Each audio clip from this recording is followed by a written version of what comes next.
Graça e paz a todos. Que Deus abençoe a sua vida. Tudo bem com você? Eu espero que sim. Que Deus te abençoe, abençoe a sua família e a sua vida. Não importa onde você esteja, não importa quem você é e não importa o horário que você está vendo, assistindo aqui esse vídeo, quero te fazer um convite.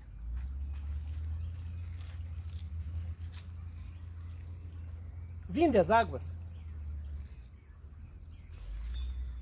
Hoje o tema é um tema que as pessoas falam bastante. Mas é um tema polêmico, no quesito que muitas vezes alguns temas são difíceis das pessoas discorrerem com propriedade quando as pessoas não têm uma experiência pessoal com o tema. E o tema é conversão. Você sabe o que é conversão? Qual que é o sentido da palavra conversão?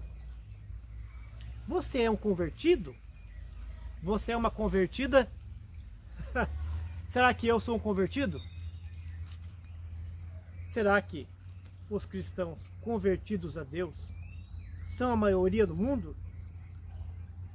Essas questões a gente vai chegar hoje num denominador comum através da leitura da palavra de Deus, a Bíblia Sagrada.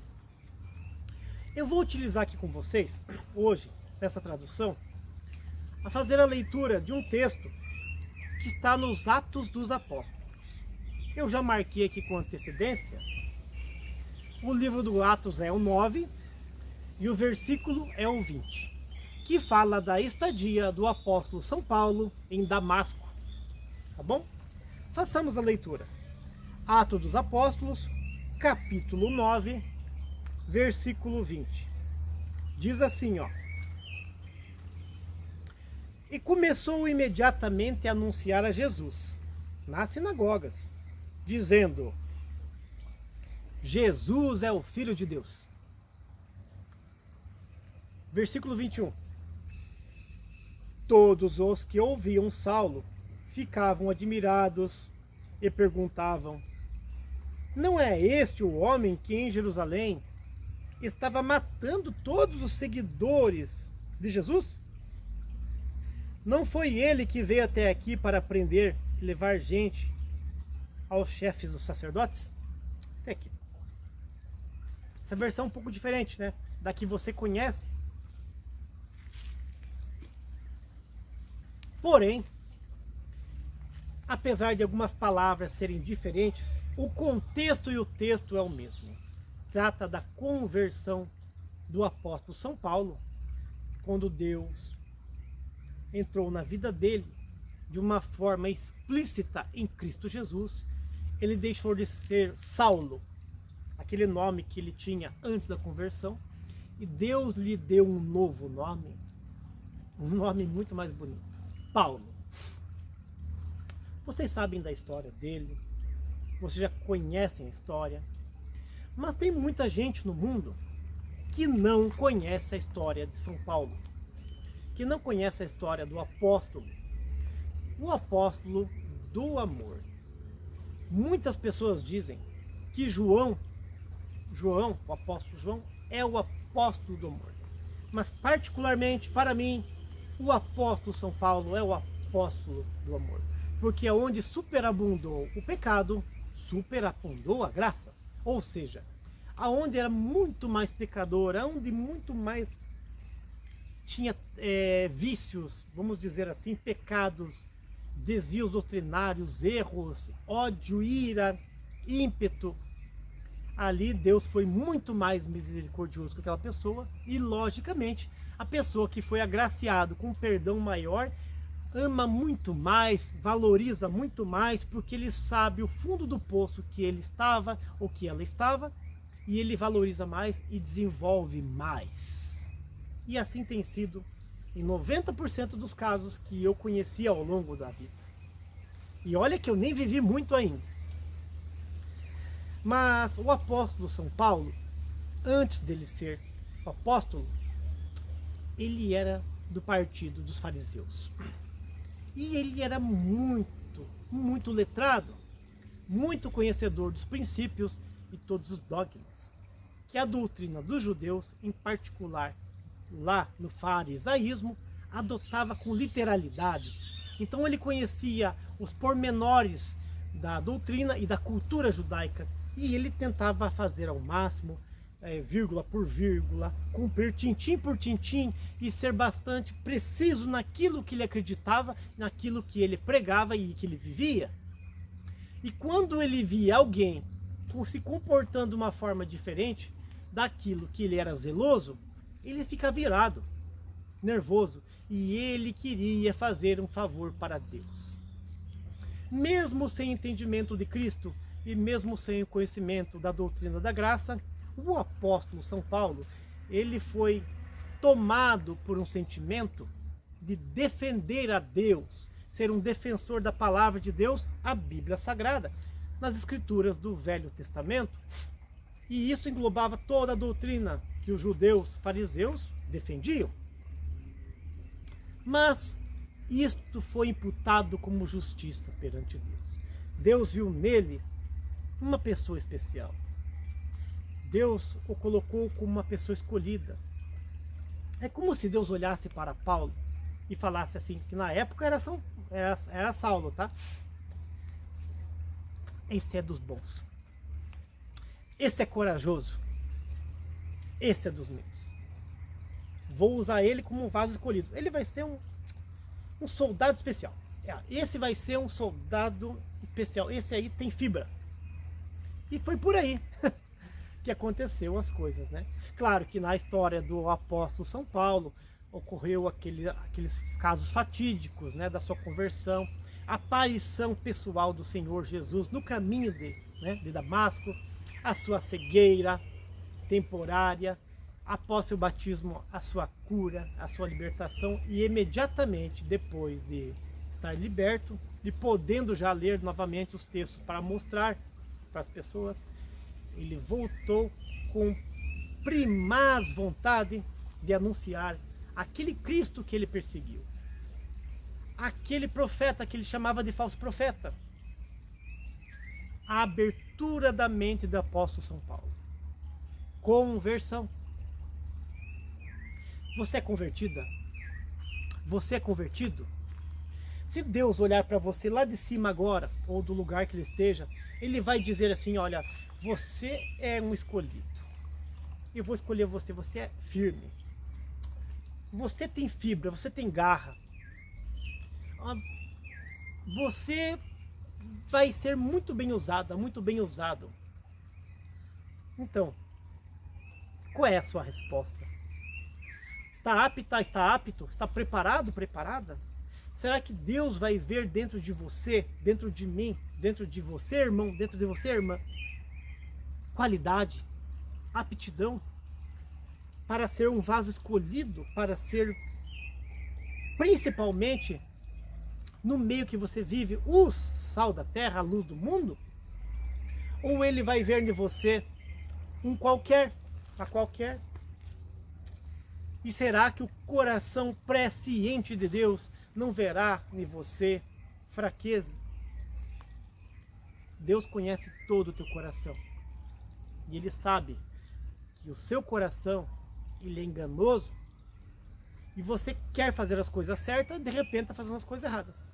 O próprio apóstolo São Paulo diz que o bem total, as coisas maravilhosas, perfeitas e santas, essas coisas geralmente ele não conseguia fazer 100%, porque toda vez que ele ia fazer o bem, o mal se atravessava na frente. O bem que ele queria fazer, ele acabava por não fazer 100%. O mal que ele não queria fazer, ele fazia.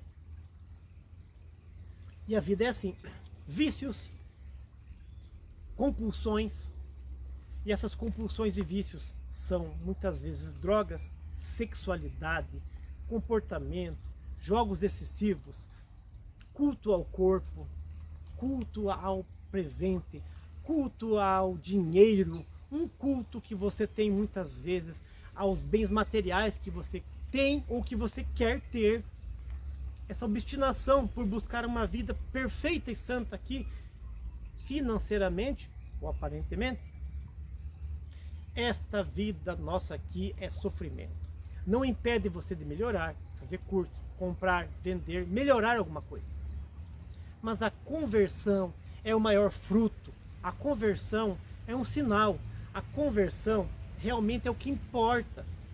Converter, convergir, trazer para o centro, trazer para a finalidade, ajuntar, transformar. Quando ele era Saulo, o apóstolo, ele ia nas sinagogas com os principais sacerdotes, líderes dos judeus, e pegava cartas, autorizações, para que ele pudesse, de cidade em cidade, prender os cristãos. Ele queria transformar as pessoas, dar exemplo, né? Transformar as pessoas em judeus. Ele queria transformar as pessoas em legalistas. Ele queria, por toda forma, transformar as pessoas em sectários, que tinham que cumprir exatamente os mandamentos humanos que foram atribuídos a Deus. Humanos que foram atribuídos a Deus. Essas ordenanças que Deus nunca falou para o ser humano, mas que os sacerdotes foram criando no judaísmo ao longo do tempo. Desde vestes, cabelos, tranças, roupas, costumes, festas e tudo mais. E jogavam nas costas de Deus. Para ele era importante a manutenção do dogma, da sinagoga, do grupo religioso que ele vivia. E ele estava fazendo um favor para Deus, pensava ele assim. Mas foi somente ele ser transformado e conhecer Cristo, a conversão total veio. Por fé e por convicção, porque ele teve fé em Deus antes de conhecer a Cristo. E ele teve convicção depois que ele visualmente presenciou o milagre da sua transformação, da sua cegueira para a vista. E isto é muito simbólico. Isto é muito lindo, isto é muito magnífico. Quando alguém realmente tem uma experiência pessoal com o Criador. E quando ele vê, ele percebe como eu era cego, como eu não enxergava, estava na minha frente o tempo todo e eu até desconfiava que poderia ser alguma coisa, mas eu não quis olhar e quis ir por outro caminho. Agora estou vendo perfeitamente, mas eu era cego. É simbólico, é muito simbólico essa transformação visual que o apóstolo teve, né? De ser perseguidor do grupo eclesiástico de Cristo, da igreja, da noiva do Cordeiro, para ser o defensor da obra, o anunciante da palavra, o anunciante do Evangelho.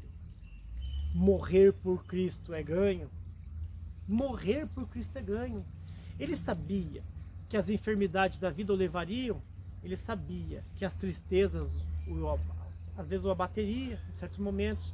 Ele sabia que a prisão viria, que ia ser preso, caluniado, escarrado, cuspido. Sentir aquelas aflições que Cristo sentiu, claro que num tamanho muito menor, mas para o ser humano já é muito. Ele sabia que teria que marchar para a morte com Cristo.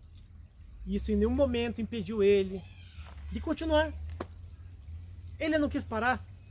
Quando ele voltou a enxergar, quando ele foi liberto, depois daquele batismo lá na casa de Ananias, o apóstolo São Paulo, ele não falou assim, não é para mim. Não, meu dom é outro, eu acho que eu vou virar músico. Não, eu acho que eu vou virar um sacerdote dessa igreja aqui. Vou ficar nessa igreja aqui da casa de Ananias. Não, eu acho que eu quero ser que nem Ananias. Quero ser um batizador. Quero ser um presbítero, um bispo dessa igreja, um líder local dessa casa para batizar as pessoas. Ah, eu quero ficar por aqui. Não, eu não sei o evangelho, eu ir lá para tal cidade. Não, capaz, eu vou ficar por aqui. O sinal da conversão é a coragem.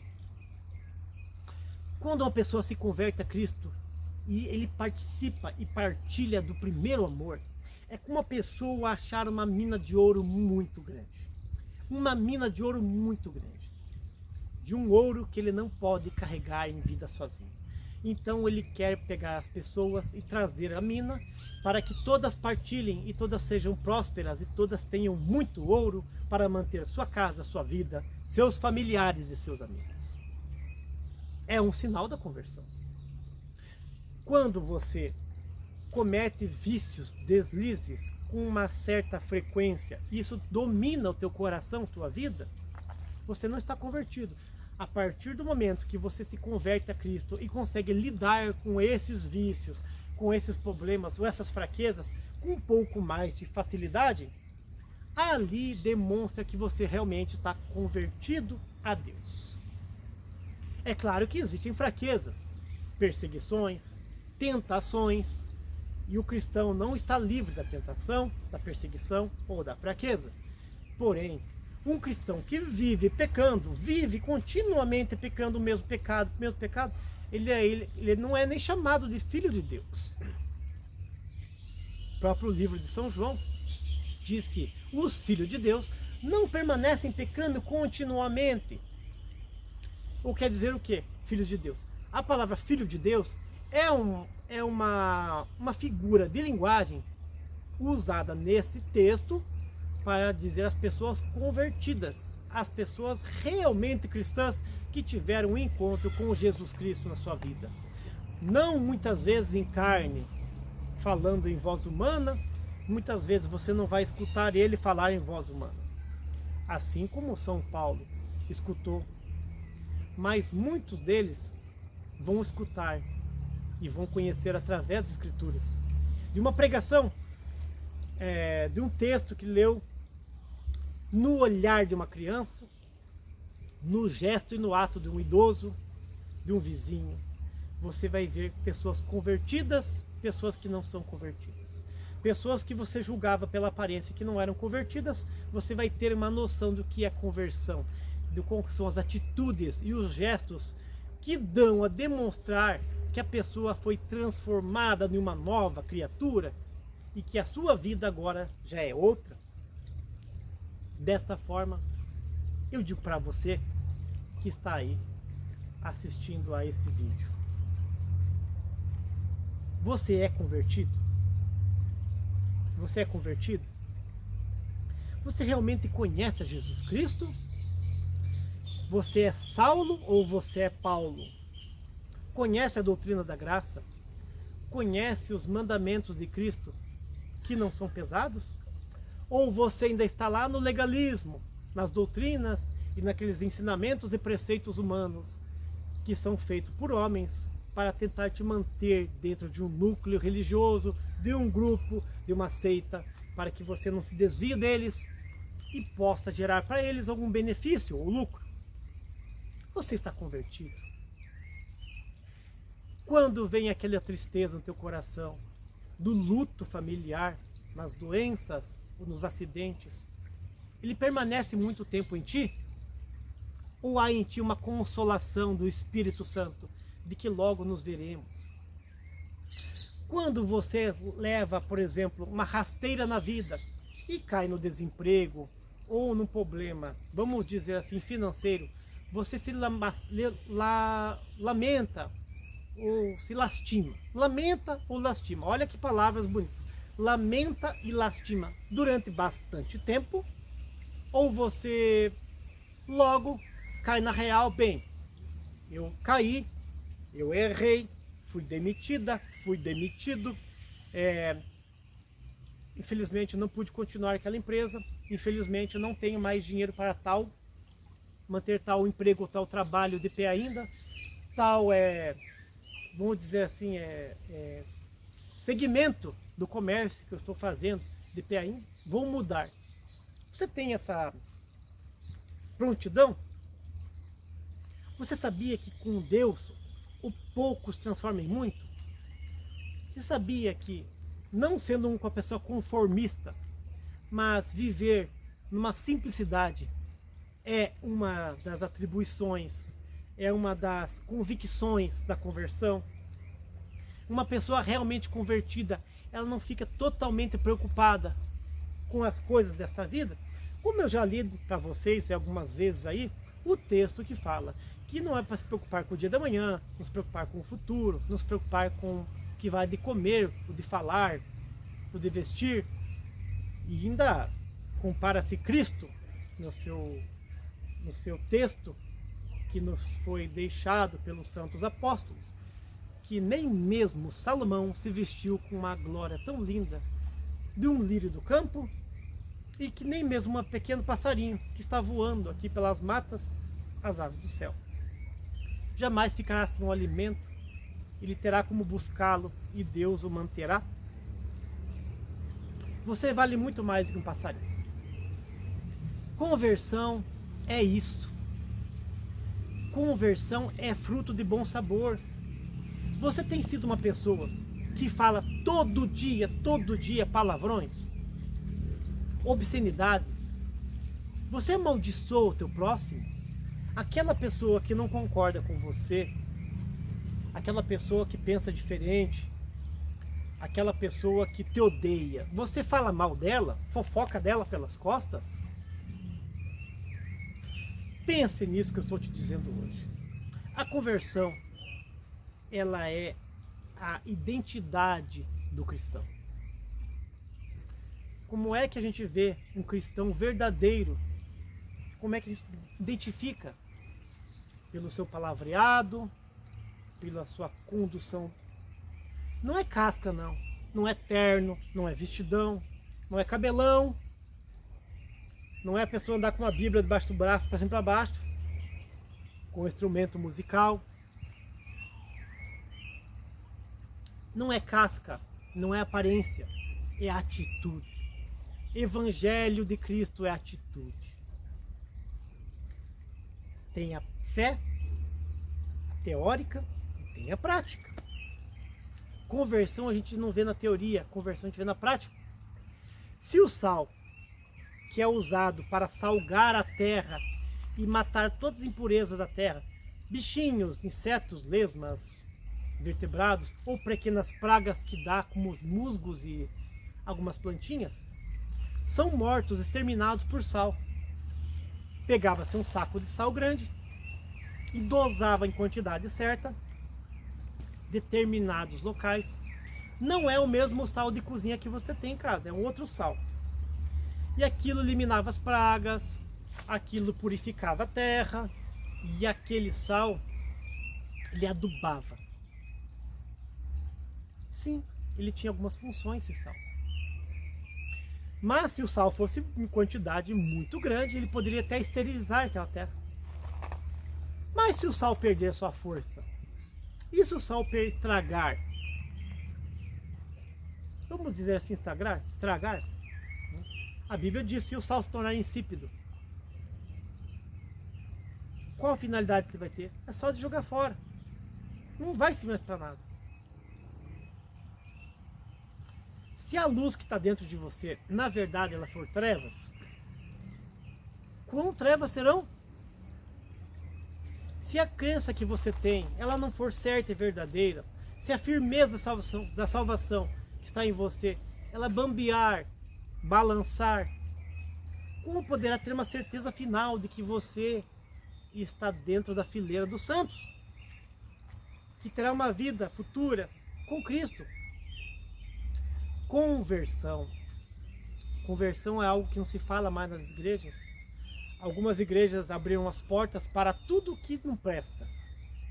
Não estou dizendo para você que você ir no cinema é pecado, mas saiba o filme que você está vendo, ou que você vai assistir com a sua esposa, com o seu esposo, com os seus filhos. Se vai ter uma promiscuidade, se vai ter uma matança de gente, se vai ter alienação, se vai promover, por exemplo, luxúria, ou dinheiro, ou ambição. O esporte que você pratica é saudável? Até que ponto? Você faz parte de qual número? Dos que cultuam uma saúde ou que cultuam o corpo e as coisas passageiras? O que você está tomando de remédio, anabolizante? É medicado? O médico receitou para você? É isso. Conversão é isso. A comparação que eu faço com vocês aqui, muitos talvez não entendem. Mas as igrejas abriram as portas para tudo. E as pessoas englobaram tudo e abraçaram tudo. E você não consegue mais ver a diferença do que é santo do que é profano. De uma música sagrada, de uma música profana. De umas vestes sagradas, santas, de vestes profanas. Todas as coisas a gente pode fazer. A liberdade nós temos. Mas não é tudo que é para nós, não. Não é tudo que convém para mim e para você. Conversão. Conversão. Como é que você vai ver que uma pessoa é convertida? Ou quando não é convertida? Se você não vê diferença. É claro que tem aquele judeu que se faz judeu para ganhar judeu. Tem o cristão que se faz judeu para ganhar judeu. Tem o cristão que se faz de grego para ganhar o grego. Mas são casos específicos. Tem gente que vai tentar evangelizar uma pessoa de outra denominação, religião diferente, e outro segmento filosófico diferente, e acaba ficando, ao longo do tempo, influenciado por aquela religião ou por aquela filosofia. Porque ela não é uma pessoa convertida. Não está preenchido aquilo com Cristo no seu coração. Ela é uma pessoa cheia de dúvidas. E onde opera a dúvida, pode entrar uma sementinha estranha. Conversão é certeza da salvação, é comportamento, é atitude, mas é muito mais do que isso. Ela é a identidade do cristão. Bem, eu espero que você tenha entendido o propósito deste vídeo hoje. Espero que Deus abençoe você, a tua família, abençoe a tua vida. E para que a gente possa sempre ter esse vínculo da amizade. Tá? E convertidos, tá bom? Vamos nos converter. Eu creio que eu sou uma pessoa convertida. E você é também? Que bom. Então vamos juntos partilhar dessa comunhão com Cristo e ajudar a converter este povo que precisa de Jesus, assim como você precisa de Jesus e eu preciso de Jesus. Deus abençoe a tua vida, no nome do Senhor Jesus Cristo. Se assim o Senhor permitir, nos veremos no próximo vídeo, na santa e gloriosa paz do Senhor Jesus Cristo. Deus abençoe. Até o próximo vídeo.